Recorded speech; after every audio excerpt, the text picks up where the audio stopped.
हिंदी में यूपीएससी की तैयारी से संबंधित प्रोग्राम्स को देखने के लिए सब्सक्राइब करें study IQ IAS Hindi. Hello guys, कैसे हैं आप सब लोग। आशा करता हूं मैं आप सब बहुत अच्छे होंगे और उतनी अच्छी आपकी पढ़ाई भी चल रही होगी और यूपीएससी सिविल सेवा परीक्षा की तैयारी में आपको मजा आने लगा होगा। अब आप समझने लगे होंगे कि किन कॉन्सेप्टों की किस जगह जरूरत होती है। साथ ही साथ आपको ये भी समझ में आने लगा होगा कि हर एक चैप्टर की एक अलग अप्रोच होती है। चूंकि ये जियोमॉर्फोलॉजी का लास्ट टॉपिक है तो मैं ये भी आपको यहाँ पे समझा देता हूँ। आपको याद होगा जब हम लोगों ने जियोमॉर्फोलॉजी शुरू की थी तो हम लोगों ने बहुत सारे सिद्धांतों की बात की थी, है ना। सिद्धांत, अगर आप सिद्धांत जब पढ़ते हैं तो सिद्धांत में आप पाते हैं कि बहुत सारी कंसेप्चुअल चीजें। तो अगर मैं आपसे कहूं, जब हमने आपको याद हो प्लेट टेक्टोनिक थ्योरी पढ़ी थी या कॉन्टिनेंटल ड्रिफ्ट थ्योरी पढ़ी थी, तो वहां पे बहुत सारे क्या थे, वहां पे बहुत सारे थे कंसेप्ट। क्या थे? बहुत सारे कंसेप्ट। अच्छा, अभी जो हम आप देख रहे हो स्थल आकृतियां जो पढ़ रहे हैं, इसमें कंसेप्ट बहुत ज्यादा नहीं है। तो बहुत ज्यादा कंसेप्ट नहीं है तो बहुत ज्यादा क्या है, यहाँ पे बहुत ज्यादा नाम आपको देखने को मिलेंगे अलग अलग स्थल आकृतियों के। तो जियोमॉर्फोलॉजी जो है, जियोमॉर्फोलॉजी, एक तो आपने देखा इसने कितना समय लिया हमारा। ज्योग्राफी का सबसे बड़ा जो टॉपिक है ना फिजिकल ज्योग्राफी में, एक तो ज्योग्राफी का सबसे बड़ा टॉपिक फिजिकल ज्योग्राफी, और फिजिकल ज्योग्राफी में भी सबसे बड़ा टॉपिक अगर आप देखोगे तो वो कौन सा है, जियोमॉर्फोलॉजी। जियोमॉर्फोलॉजी एक ऐसा टॉपिक है जिसमें भर भर के क्या है, कंसेप्ट हैं, साथ ही साथ भर भर के क्या है, नाम भी हैं। लेकिन ये नाम बहुत आसान है। क्यों आसान है? अगर आप सही अप्रोच इसमें फॉलो करते हो तो अप्रोच यहां पे कैसी फॉलो होनी चाहिए आपकी कि आपको नाम पता होना चाहिए स्थल आकृतियों का, आपको उस स्थल आकृति का चित्र पता होना चाहिए, मैं कहूं आपको डायग्राम पता होना चाहिए। अगर ये दो चीजें आपको पता है ना तो बहुत आसानी से आप भूगोल के इस सेक्शन के जितने भी सवाल हैं, भूगोल के इस सेक्शन के जितने भी सवाल हैं वो बहुत आसानी से आप इनको कर सकते हो। शर्त क्या है, इससे दो चीजें आपको पता होना चाहिए। क्यों मैं ये कह रहा हूं? अगर आप ध्यान से देखोगे, जब से हमने स्थल आकृति पढ़ना शुरू करा है, जब से हमने क्या पढ़ना शुरू करा है, स्थल आकृति, तो आप देखोगे कि हमने दो कंसेप्टों पर ज्यादातर फोकस किया है। दो कंसेप्ट कौन से हैं? वो है अपर्दन का कंसेप्ट, या मैं कहूं इरोजन, या है निक्षेपण, डिपोजिशन।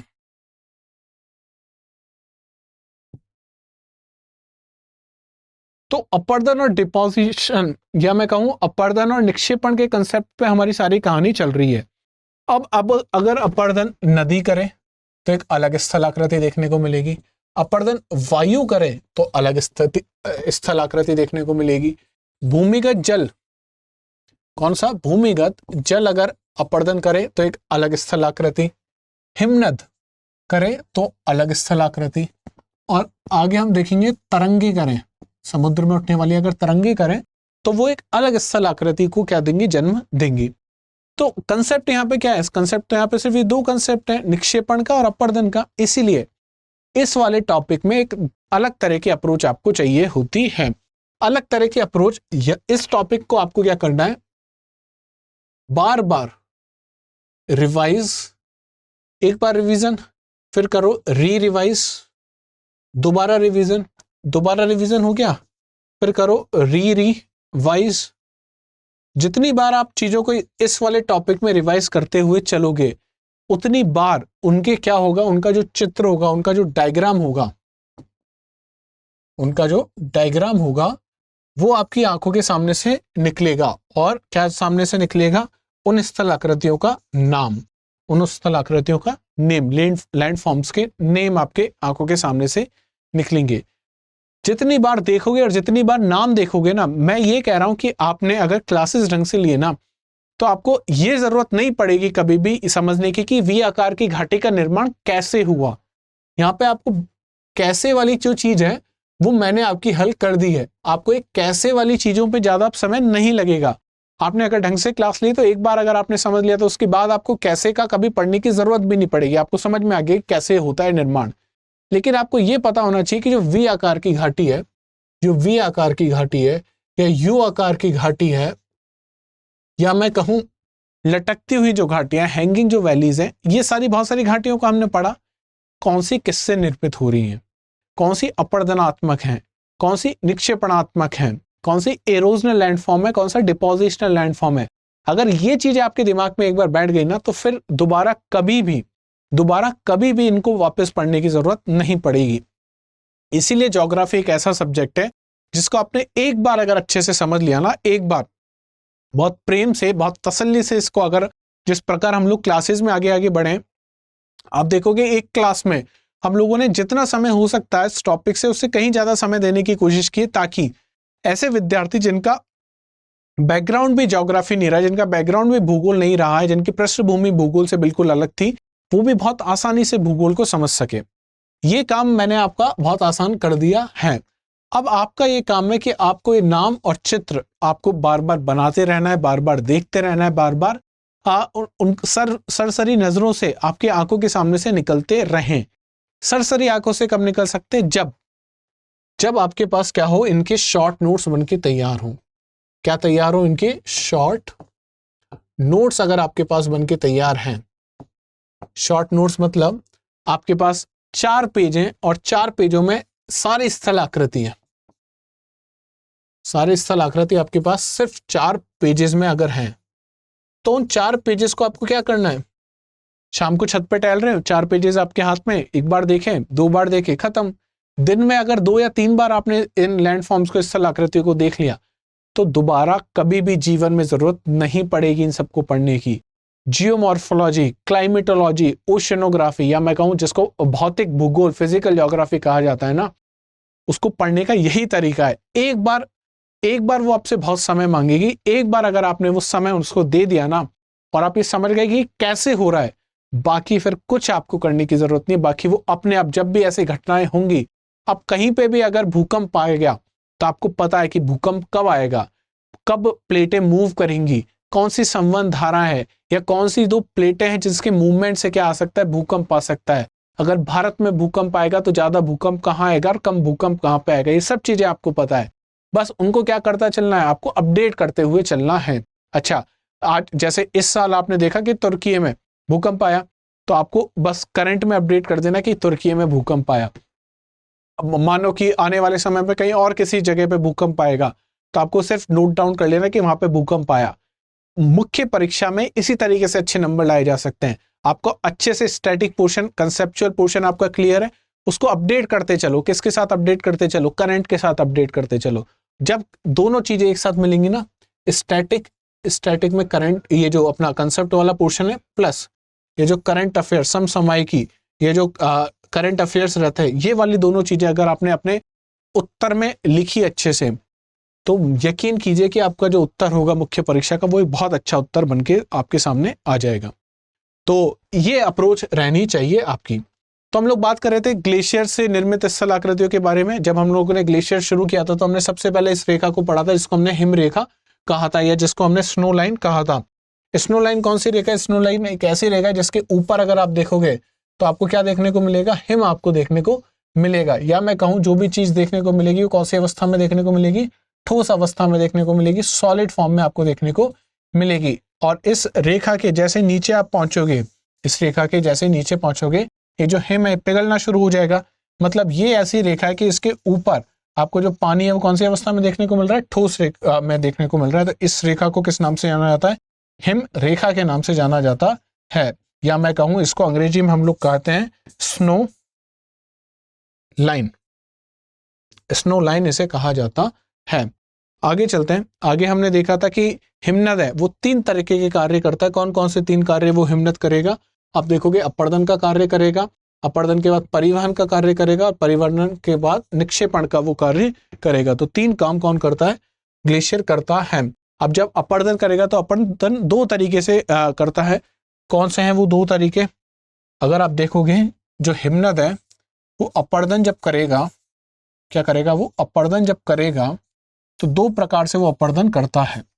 कौन कौन से प्रकार से वो करता है? पहला हमें पता है अपघर्षण से वो करेगा, अपघर्षण, या मैं कहूं एब्रेशन, या दूसरा उत्पाटन, या मैं कहूं प्लकिंग।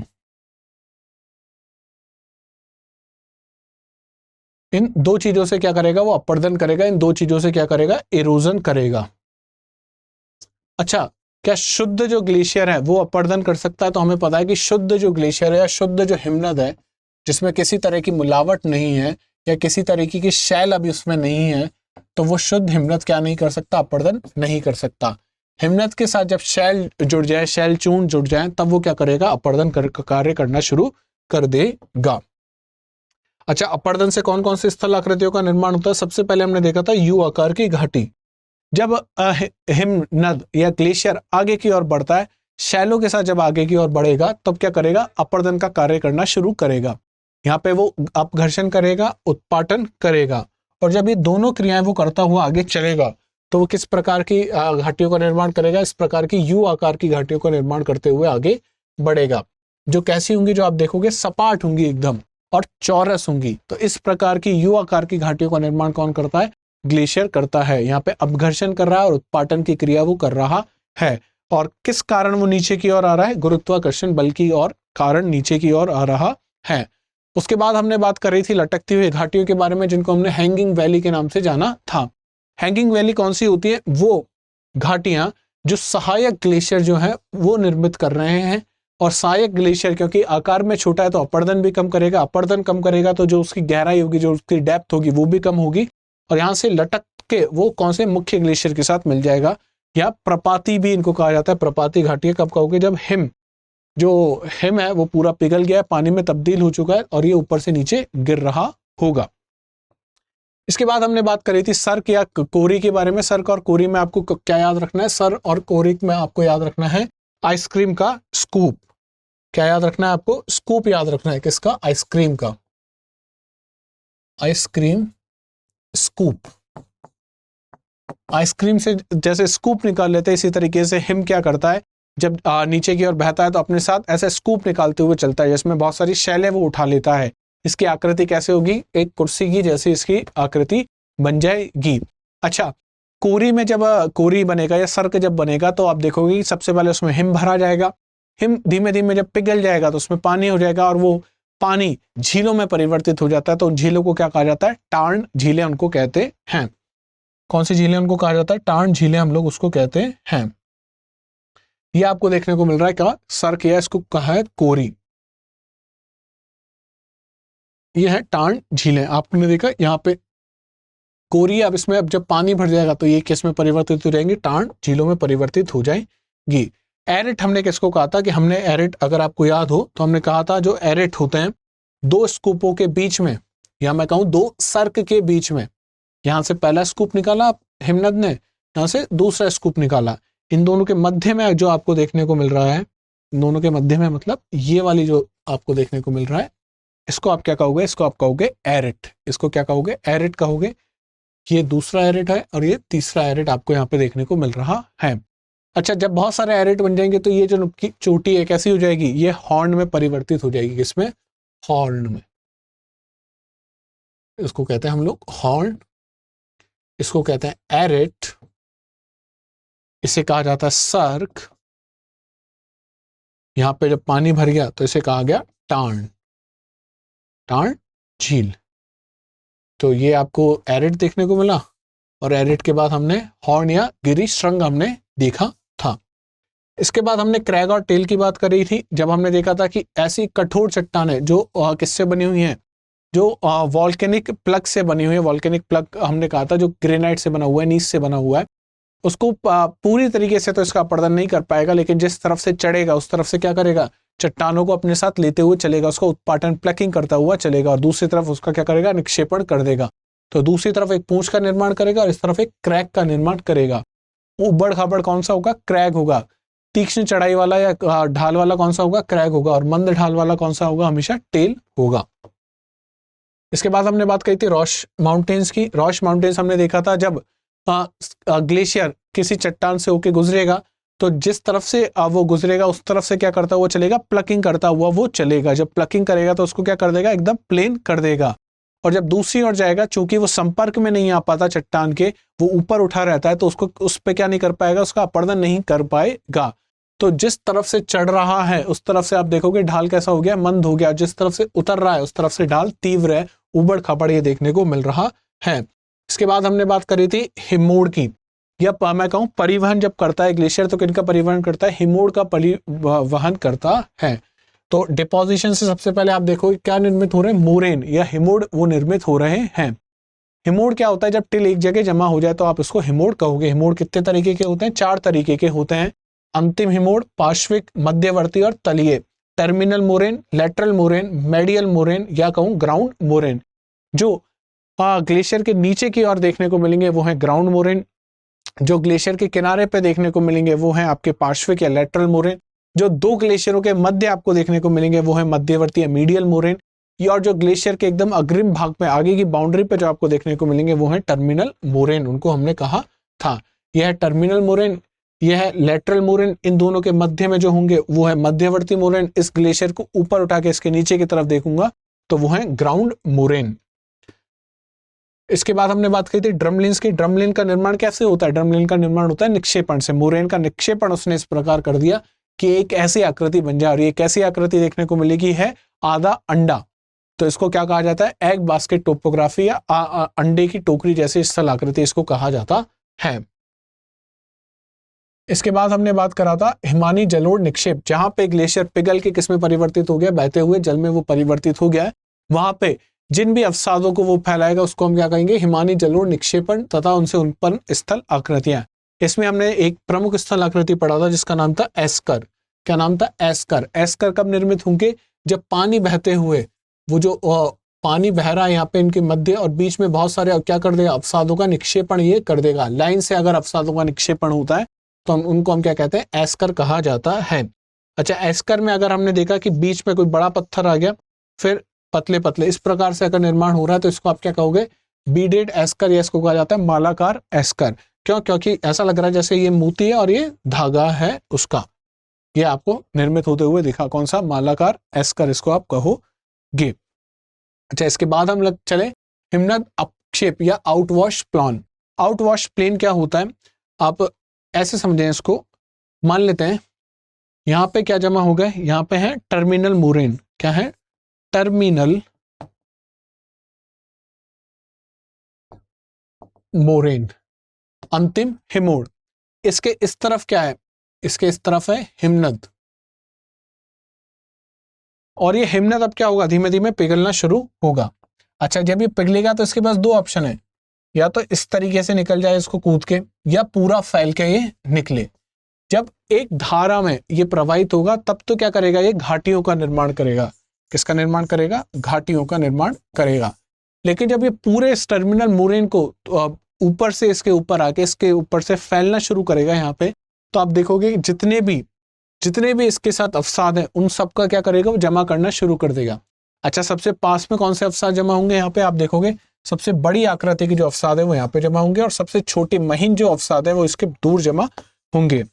तो एक प्लेन का, एक समतल, एक मैदान का ये क्या कर देता है, निर्माण कर देता है। और इस मैदान को क्या कहा जाता है, आउटवॉश प्लेन कहा जाता है। इसको हिमनद अपक्षेप मैदान कहा जाता है। तो ये प्लेन है आउटवॉश प्लेन, इनको हम लोग कहते हैं। ठीक है, तो यहाँ पे आप देख रहे हो ये है ग्लेशियर। ग्लेशियर के बाद आप यहाँ देख रहे होंगे ये है इसके मोरेन या हिमोड। अब इसने क्या किया, इस हिमोड को क्रॉस करने की कोशिश करी जब पानी पिघल गया था। तो आप देख रहे हो कुछ तो किस में बदल गया है, धाराओं में परिवर्तित हो गया। जब धाराओं में परिवर्तित हो गया तो किसका निर्माण करेगा, घाटियों का निर्माण करेगा। और जब पूरा फैल के ये जाएगा तब क्या करेगा, यहाँ पे बहुत सारे क्या करेगा, अवसादों को जमा करता हुआ चलता हुआ आगे बढ़ जाएगा। और जब अवसादों को जमा करेगा तो यहाँ पे किसका निर्माण होगा, आउटवॉश प्लेन का, हिमनद अपक्षेप मैदानों का निर्माण ये करेगा। तो ये कुछ स्थल आकृतियां थी जो किससे निर्मित हो रही थी, जो निर्मित हो रही थी हिमनद के कारण। अब आपको क्या करना है, आपको जो अपने मोटे मोटे कपड़े पहन रखे थे, चूंकि हम लोग ग्लेशियर की बात कर रहे थे, उनको उतार देना है। और अब हम लोग चलेंगे कहाँ पे, सागरीय जल के पास। अब हम चलेंगे समुद्र के पास, और जहाँ पे सब लोगों की इच्छा होती है, मतलब इस उम्र में, जिस उम्र में आप हैं, तो वहां पे सबसे बड़ी इच्छा होती है कि हमको गोवा घूमना है ना। चूंकि हम भारत में, तो हमको लगता है कि हमको गोवा घूम के आना चाहिए। गोवा में क्या घूम के आओगे, गोवा में बीचेस हैं, तो लोगों को लगता है कि हम वहां गोवा में बीच घूम के आएंगे। अच्छा, अब ये जो बीच जो शब्द है, कौन सा शब्द, बीच, अच्छा, इसको हिंदी में कहा जाता है, बहुत इसके लिए बहुत प्यारा सा शब्द है पुलिन।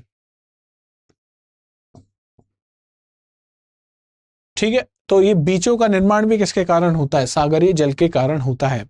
अच्छा, सागरीय जल जब एक जगह से दूसरी जगह जाएगा, जब सागरीय जल एक जगह से दूसरी जगह जाएगा तो किस रूप में जाएगा? तो वो जाता है तरंग के रूप में। किसके रूप में आता है? तरंग के रूप में। अच्छा, थोड़ा सा तरंग को एक बार समझ लेते हैं, क्या होती है तरंग।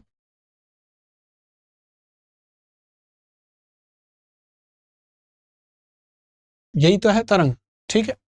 अच्छा, यहां से जहां से तरंग शुरू हुई एक, और तरंग जहां खत्म हुई, इसे कहा जाता है लैम्बडा। क्या कहते हैं इसको? लैम्बडा। या इसको मैं कहूं, इसको कहा जाता है तरंग धैर्य। तरंग धैर्य इसको कहा जाता है, या मैं इसको कह दूं वेव, इसको कहेंगे हम लोग वेवलेंथ।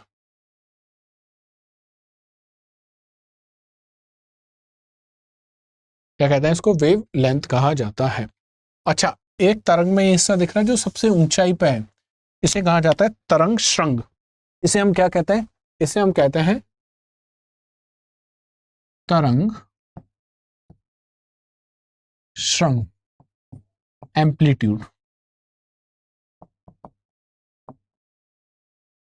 ठीक है, यहां तक तो कोई डाउट नहीं होना चाहिए। ठीक है, एक और चीज यहीं पे समझ लेते हैं हम लोग, फिर हम लोग और अच्छे से आगे की चीजें समझ पाएंगे। ठीक है, यहां पे आपको देखने को मिलेगा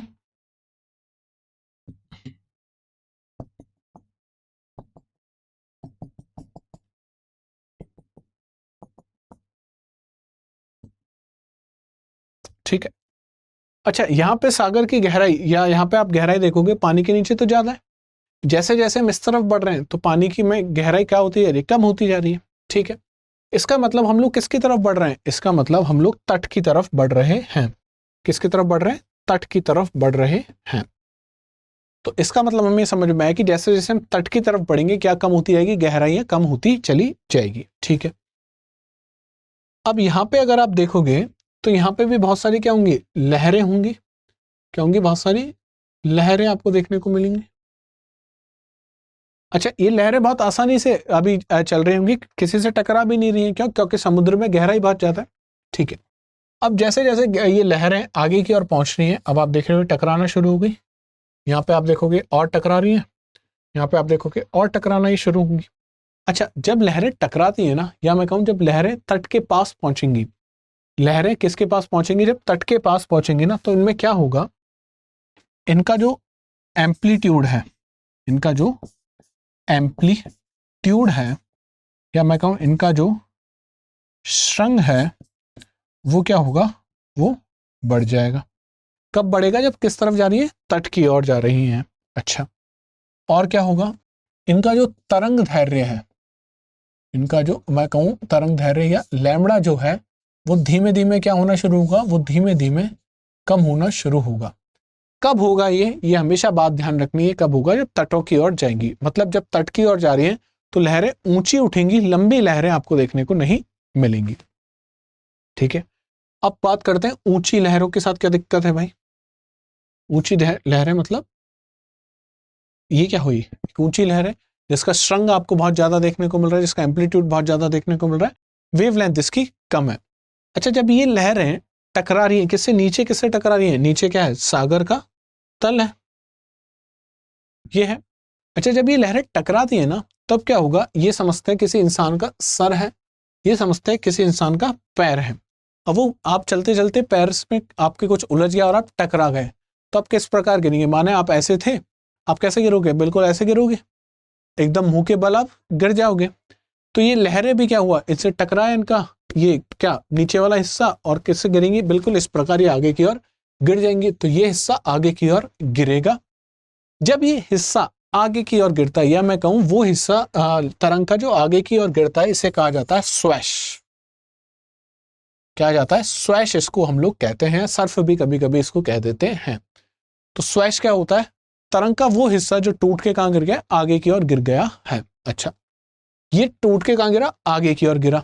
आगे क्या है, आगे हम देखेंगे कि जैसे जिसको बीच हम लोग कहते हैं, या वो भाग जहाँ पे पानी नहीं है वहां पे ये जाके गिरा। ठीक है, अभी पानी वहां उस जगह पे जाके गिर चुका है। अच्छा, गिरने के बाद पानी की क्या है, पानी वापस जाएगा, लहरें टकरा के क्या होती है, वापस जाती है।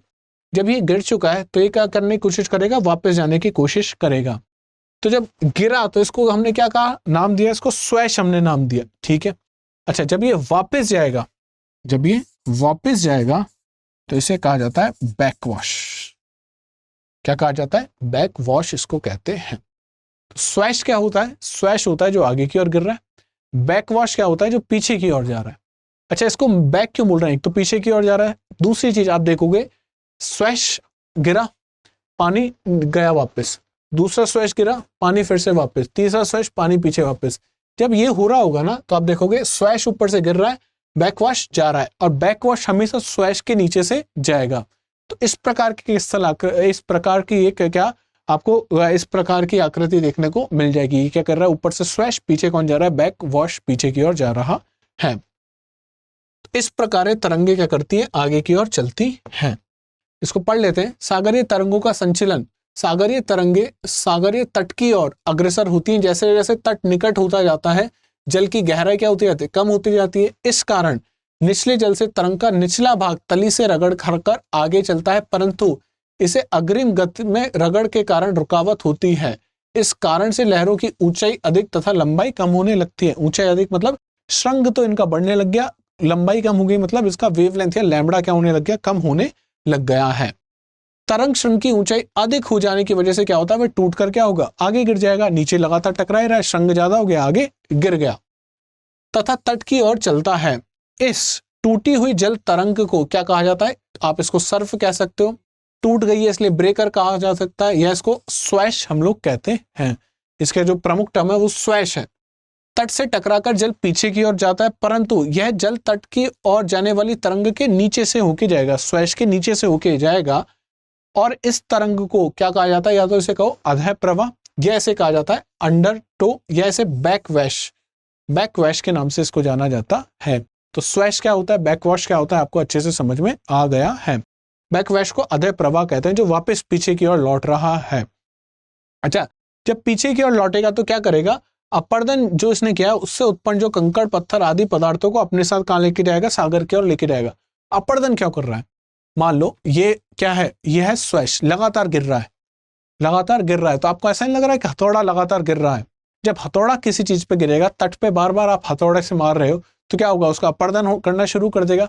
और जब अपर्दन करना शुरू करता है, उसके जो अवसाद है उनको कौन सागर की ओर लेके जाएगा, उनको सागर की ओर लेके जाता है बैकवैश, बैकवॉश सागर की ओर ले जाता है। इस तरह अधः प्रवाह तरंग के निक्षेपण कार्य में क्या करता है, बाधक करता है। क्यों, क्योंकि अपर्दन हुआ, अपर्दन से जो भी है उसको क्या लेके चला जाएगा, बैकवैश या अधः प्रवाह लेके चला जाएगा। तट से जिस दूरी पर समान ऊंचाई वाली तरंगों के श्रृंग टूटते हैं और सर्फ के रूप में बदलते हैं, उस दूरी को क्या कहा जाता है, उसे कहा जाता है प्रतोड़न रेखा या प्लंज लाइन। अब एक और नया शब्द आ गया हमारे पास, क्या है, प्रतोड़न रेखा, या ऐसे मैं कहूं प्लंज लाइन। अभी प्लंज लाइन क्या चीज है, प्लंज लाइन को आप ऐसे समझिए कि आपके पास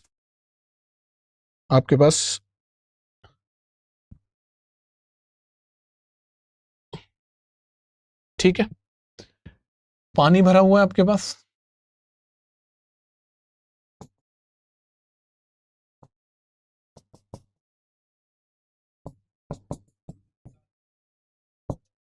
ये सागर है। अब किसको आप प्रतोड़न रेखा या प्लंज लाइन कहोगे, तो आप यहां पे देख रहे हो कि ये वाला स्थान ऐसा स्थान है जहां पे लहरें आराम से आ रही हैं। ठीक है, अच्छा, यहां पे आप देखोगे अब जो लहरें हैं वो भी आराम से आ रही हैं, और आगे चलोगे तो लहरें अब क्या हुई, टकराना शुरू कर दी। तो ऐसा स्थान जहां पे लहरें टकरा नहीं रही हैं, जब टकरा नहीं रही होंगी, मान लेते हैं इस वाली लाइन से पहले वाला स्थान, तो यहाँ पे आपको क्या देखने को मिलेगा, सभी जो लहरें उनका क्या बराबर होगा, उन सब का एम्पलीट्यूड क्या होगा, बराबर होगा। या मैं कहूं सबका क्या बराबर होगा, श्रृंग जो होगा वो कैसा होगा, बराबर होगा, इक्वल होगा।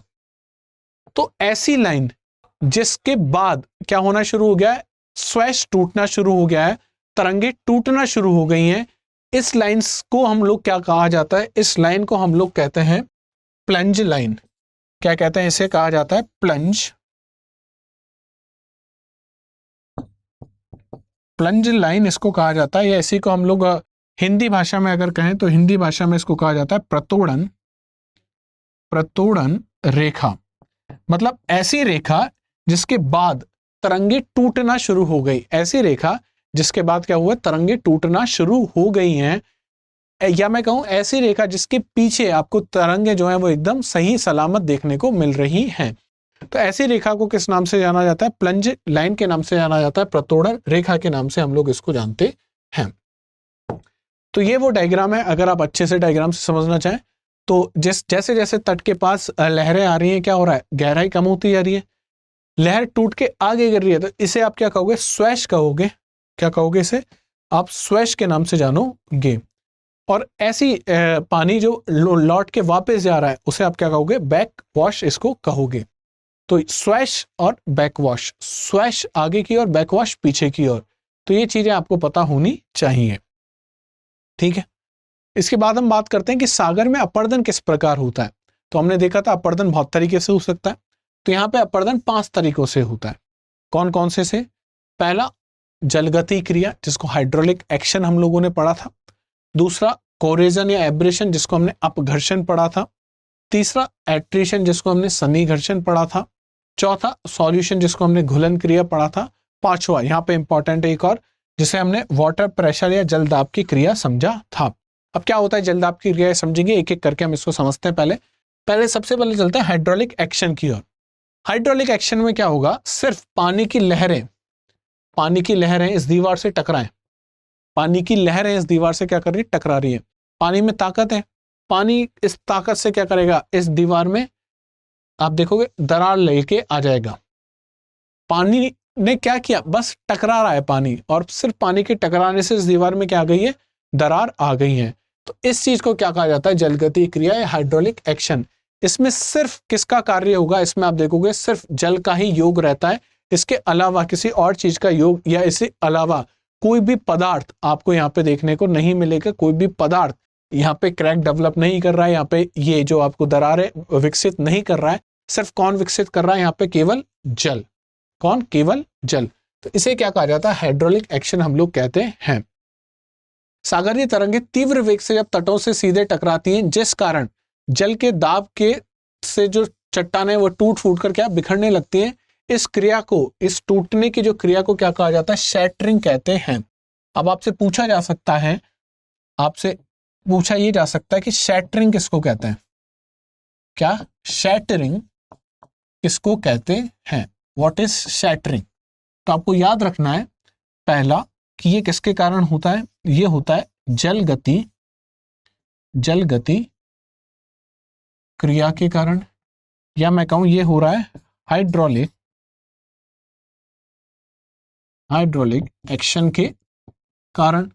अच्छा, हाइड्रोलिक एक्शन के कारण क्या होता है, मान लेते हैं कि ये जो चट्टान है ये एकदम किनारे पे या तट पे पड़ी हुई है, और दूसरी तरफ से क्या हो रहा है, पानी बार बार इससे आके क्या कर रहा है, टकरा रहा है।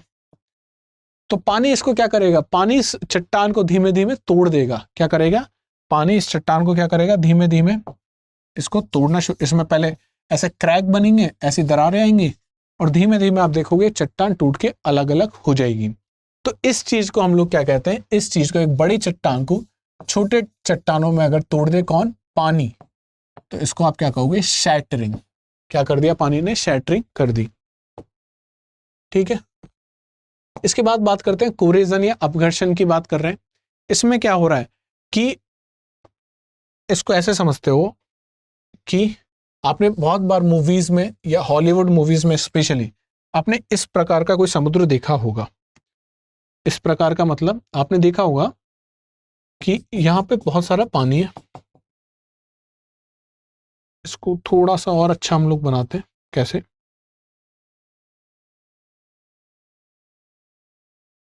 इसको ऐसे बनाते हैं हम लोग कि यहां पे इस प्रकार, अब बढ़िया आपको समझ में आ जाएगा। तो ये बहुत बड़ा पहाड़ सा है यहाँ पे, और यहाँ पे समुद्र बना हुआ है, इस पानी को हम लोग हटा देते हैं ना, अभी तो हमारे हाथ में कुछ भी कर सकते हैं हम लोग।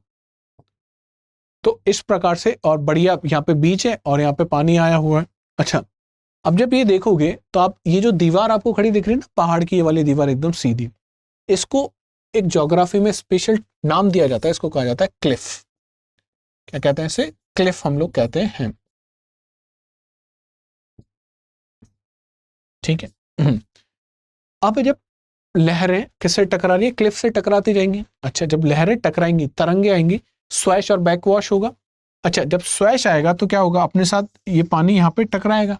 अच्छा, जब पानी यहाँ पे टकराएगा तो पानी में क्या है? बहुत सारे अवसाद भी मौजूद है। क्या है? अवसाद। अवसाद किस रूप में? यहाँ पे कंकड़ हो सकता है, पत्थर हो सकता है, कोई शैल हो सकती है जो पानी के साथ बह के आ गई है। वो किससे टकराएंगे? इस क्लिफ से टकराएंगी और वापस जाएंगी। फिर कोई दूसरी आई स्वैश, वो टकराई और फिर पानी वापस गया। तो यहाँ पे क्या होना शुरू होगा? यहाँ पे शुरू होगा अपरदन। क्या शुरू होगा? अपरदन। और इस प्रकार से जो अपरदन हो रहा है इसे कहा जाता है अपघर्षण। क्या कहोगे इसे आप? अपघर्षण आप इसको कहोगे। तो यहां तक कोई डाउट आपको नहीं होना चाहिए कि क्लिफ होती है, क्लिफ कैसे अपरदित होती आगे और बढ़ती जाएगी। ठीक है। तीसरा है सन्नी घर्षण। सन्नी घर्षण आपको पता है कि जब छोटे छोटे जो अवसाद हैं वो एक दूसरे से टकराएंगे तो और छोटे हो जाएंगे, और छोटे जब हो जाते हैं तो उसे आप क्या कहोगे? उसे आप एट्रिशन कहोगे, उसे आप सन्नी घर्षण आप लोग कहोगे। घुलन क्रिया। ऐसी चट्टानें अगर मौजूद हैं तट पे जो पानी में घुल जाए, क्या बन जाए? उनका सॉल्यूशन बन जाए। ऐसी कौन सी चट्टानें हो सकती हैं? ऐसी चट्टान हो सकती है तो लाइमस्टोन की चट्टान, चौक, डोलोमाइट, जिप्सम। अगर ये चट्टानें हैं तो जब तट पे पानी आएगा, तट पे ये चट्टानें रखी हुई है तो क्या होंगी? घुल के कहाँ चली जाएंगी? वापस चली जाएंगी। तो इसे क्या कहा जाता है? इसे कहा जाता है सॉल्यूशन। और सबसे इंपॉर्टेंट है ये जलदाब की क्रिया। इसको थोड़ा सा हम लोग समझ लेते हैं। मान लेते हैं ये कोई शैल है, ठीक है, और यहां पे पानी है। पानी की जो लहरें बार बार आके टकरा रही हैं यहां से, अपघर्षण होगा। मान लीजिए इसने एक क्रैक डेवलप कर दिया यहाँ पे, और इस क्रैक में जो भी शैल के जो भी चीजें थी अवसाद बना के वो पानी इसको क्या ले गया? बाहर ले गया। अब यहाँ पे इस प्रकार के एक छिद्र बन गया, एक रंध्र बन गया है। अच्छा, जब यहाँ पे पानी नहीं है तो यहाँ पे क्या होगा? यहाँ पे होगी वायु। क्या होगी? यहाँ पे वायु होगी। ठीक है। मान लेते हैं अब बहुत तेजी से यहाँ पे पानी आके टकराया और पानी कहां तक पहुंच गया? आप देखोगे पानी, मान लेते हैं हम लोग यहां तक पानी पहुंच गया। तो पहले पूरे स्थान पे क्या थी? वायु थी। अब वायु के लिए सिर्फ इतना से इस जगह रह गई। पहले वायु इतने स्थान पे थी, अब वायु सिर्फ इतने से स्थान पे। तो इस जगह जो वायु होगी वो कैसी हो गई है? अब वो हो गई संपीड़नात्मक। संपीड़न हो गया है। क्या हो गया? संपीड़न हो गया है। किसका? वायु का। या क्या कहूं मैं? कंप्रेस हो गई है एयर। क्या हो गई है? कंप्रेस हो चुकी है। अच्छा, जब ये सब हुआ होगा तब क्या क्या दिक्कत हुई होगी? इसके ऊपर वायु क्या करेगी? धीमे धीमे क्रैक बनाना शुरू कर देगी, प्रेशर लगाएगी वायु। और ये प्रेशर क्यों बन रहा है? क्योंकि इस पानी के कारण। लेकिन जैसे वायु कंप्रेस हुई, पानी तो क्या हुआ? वापस बैकवॉश में लौट जाएगा। तो यहाँ पे फिर से वायु बड़े स्थान पे फैल जाएगी, लेकिन पानी तो फिर से आएगा। स्वैश फिर से करा इसको, तो धीमे धीमे आप देखो यहाँ पे क्रैक बनना शुरू हो जाएगा। तो ये जो क्रैक है, या मैं कहूँ यहाँ पे जो अपरदन हो रहा है वो किसके कारण हो रहा है? दाब के कारण हो रहा है। और यहाँ पे दाब दोनों का काम करेगा, पानी का भी और वायु का भी। तो इसे कहा जाता है जलदाब क्रिया। इसे क्या कहा जाता है? वाटर प्रेशर इसे कहा जाता है। इससे क्या होता है? जो शैलें होती हैं वो धीमे धीमे टूटना शुरू हो जाती हैं। तो यह है वाटर प्रेशर या जलदाब की क्रिया। तो यह है एब्रेशन। एब्रेशन क्या कर रहा है? आप देख रहे हो पानी के जो भी अवसाद है वो आके टकरा के और यहां से अवसादों को अपने साथ ले जा रहे हैं। सन्नी घर्षण। सन्नी घर्षण में जो खुद ही अवसाद है वो धीमे धीमे टूट रहे हैं। सॉल्यूशन। सॉल्यूशन ने क्या किया? जो शैल है उनको घोलना शुरू कर दिया। Hydraulic action. हाइड्रोलिक एक्शन में क्या हुआ? पानी ने खुद ने क्रैक यहाँ पे डेवलप करना शुरू कर दिया है। तो ये इस कारण क्या करता है? तट जो होता है, तट पे क्या होती है? अपरदनात्मक गतिविधियां होना शुरू हो जाती हैं। अब जब ये अपरदन यहाँ पे होगा, इन पांचों के कारण जब अपर्दन होगा तो क्या होगा, अपर्दन से कुछ स्थल आकृतियां बनेंगी। कौन कौन सी स्थल आकृतियां का निर्माण होता है, ये सब हम लोग कब पढ़ेंगे, ये सब हम पढ़ेंगे नेक्स्ट क्लास में। तो यहां तक मेरे को उम्मीद है कि यहां तक आपको कोई डाउट नहीं होगा, यहां तक आपने चीजें बहुत आसानी से बहुत अच्छे से समझ ली हैं। बहुत इंपॉर्टेंट चीजें हैं ना, कि कैसे जलदाब की क्रिया कार्य करती है, कैसे सॉल्यूशन कार्य करता है, कैसे एब्रेशन कार्य करता है, तट पे कैसे क्या कौन कौन जब तरंगे आती हैं तो स्वैश क्या होता है, बैकवैश क्या होता है, ये मैंने बहुत आसान भाषा में आपको समझाने की कोशिश की और मैं पूरी उम्मीद करता हूं कि आपने भी उतनी ही तल्लीनता से समझने की कोशिश भी की होगी। तो कल मिलते हैं। बहुत सारी स्थल आकृतियां हम लोग पढ़ेंगे, बहुत इंपॉर्टेंट स्थल आकृतियां। हम लोग अब बीचेस पे पहुंच गए, तो हम देखोगे भारत का हम लोग ने उत्तर से चलना शुरू हुआ था, बहते हुआ जल पड़ा, हिमनद पड़ा, फिर राजस्थान वाले इलाके में पहुंचे, जो रेगिस्तान में जो स्थल आकृतियां होती हैं, उसके बाद हम लोग पहुंच गए बीचेस पे, मतलब तटीय हिस्से पे हम लोग भारत के पहुंच गए हैं। तो पूरा भारत भ्रमण हमने अच्छे से कर लिया है। आप भी मेरे साथ भारत भ्रमण कर ही रहे, ठीक है। तो इससे हम गोवा के बीच पे भी पहुंच जाएंगे। तो मिलते हैं गोवा के बीच पे। तब तक आपको क्या करना है, चीजें रिवाइज करनी है, नोट्स बनाते हुए चलना है, डायग्राम्स आपको अच्छी तरीके से पता होने चाहिए, नाम उनका आपका अच्छी तरीके से पता होना चाहिए। चलिए, अपना ध्यान रखना, स्वस्थ रहना, नोट्स बनाते हुए रखना, सेशन को लाइक कर दिया करो, शेयर कर दिया करो, चैनल को सब्सक्राइब कर दिया करो, कमेंट सेक्शन में बताया करो क्लास कैसी रही। कोई डाउट है या पीडीएफ है तो टेलीग्राम चैनल पे पूछ लिया करो, वहां पे इंस्टाग्राम की आईडी दी हुई है, वहां पे आप पर्सनल मैसेज करके भी अपने जो पर्सनल डाउट्स हैं वो पूछ सकते हैं। तो मिलते हैं कल। जय हिंद, जय भारत। हिंदी में यूपीएससी की तैयारी से संबंधित प्रोग्राम्स को देखने के लिए सब्सक्राइब करें स्टडी IQ IAS हिंदी।